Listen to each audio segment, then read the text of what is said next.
గీతాంజలి విషయంలో ఇక మనీష్ తోబుచ్చులాట ఆడలేకపోతున్నాడు.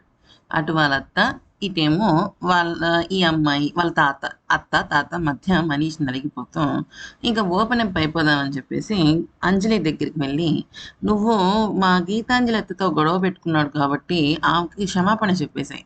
క్షమాపణ చెప్పేస్తే మొత్తం అంతా కూడా సెట్ అయిపోతుంది. దాంతో అంతా కూడా ఇదైపోతుంది. ఎందుకంటే నీ వల్ల మా అత్తయ్య చాలా నష్టపోయింది" అంటే అప్పుడు అంజలి చాలా కోపంగా, ఎవరి వల్ల నష్టపోయారు? అసలు మీ వల్ల మేము ఎప్పటినుంచో పుట్టి పెరిగిన ఆశ్రమాన్ని కోల్పోయాము.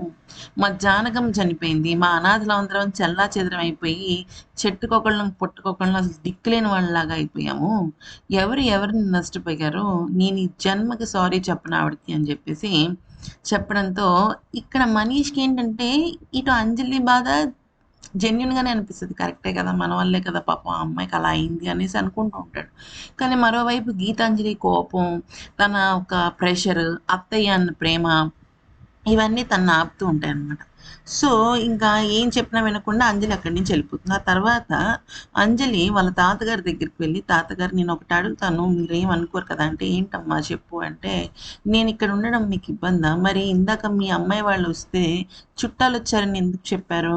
నేను ఆవిడకి కనపడడం, ఆవిడ నన్ను చూస్తే కోపంగా ఫీల్ అవ్వటం అనేది మీకు ఇబ్బందిగా ఉంటే చెప్పండి. నేనేదైనా ఈ శరణాలయంలోకి వెళ్తాను" అని చెప్పేసి అడగడంతో వాళ్ళ తాతయ్య ఏమంటాడంటే, "లేదమ్మా లేదు.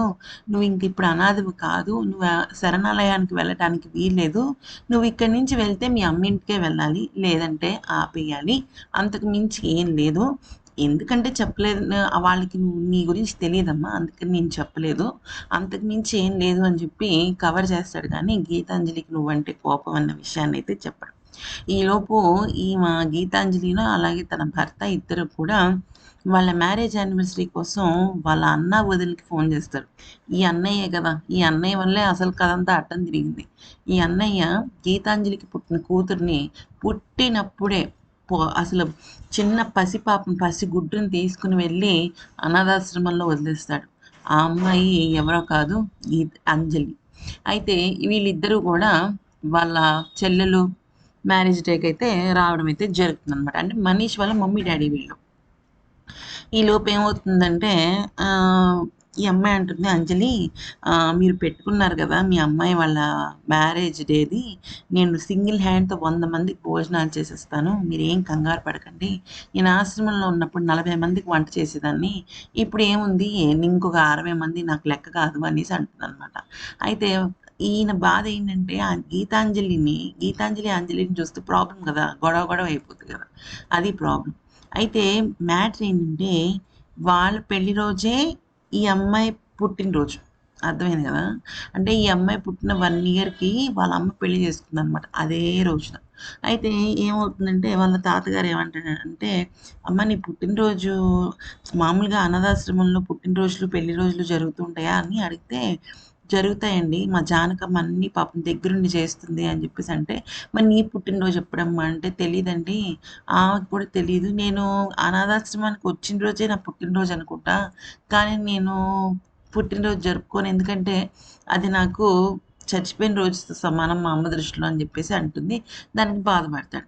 ఈలోపు మనీష్ వచ్చి వాళ్ళ అమ్మతో, "ఏది తాతయ్య ఎక్కడున్నాడు?" అనేసంటే, "తాతయ్య అంజలిని తీసుకొని బయటికెళ్ళాడు రా" అనంగానే, "అమ్మో! బయటికెళ్ళాడా?" అంటుందనమాట. ఇద్దరు కలిసి ఎక్కడికి వెళ్తారు అనేది గనక చూసినట్టయితే షాక్ అయిపోద్దనమాట అంజలి. ఏంటంటే, అంజలి పుట్టినరోజు కదా! ఒక చీర కొందామని జెప్పేసి అనుకుంటాడు. అయితే ఈలోపు మనీష్ కంగారు పడుతూ ఉంటాడు. ఎందుకు? ఇప్పుడు బయటికెళ్ళి గీతాంజలి కళ్ళలో పెడితే పెద్ద ప్రాబ్లమ్ అవుతుంది కదా! అయితే ఈలోపు పాపం ఇవన్నీ కొంటూ ఉంటాడనమాట. "నీకు నచ్చిన కలర్ తీసుకో అమ్మా" అని జెప్పేసి అంటూ ఉంటాడు. అంటే థ్యాంక్ యూ అని జెప్పేసి ఒక మంచి చీరైతే తీసుకుంటుంది. తాతయ్య చాలా హ్యాపీ ఫీల్ అవుతాడు. ఎందుకంటే సొంత రక్తం మనవరాలని తెలుసు. పెద్ద షాప్‌కి తీసుకెళ్తే మళ్ళీ ఎవరైనా చూస్తారేమో అని పాపం చిన్న షాప్‌కి తీసుకెళ్తాడనమాట. అది జరిగిన విషయం. ఈ వీడియో గనుక నచ్చితే లైక్ చేసి, సబ్స్క్రైబ్ చేసుకోండి.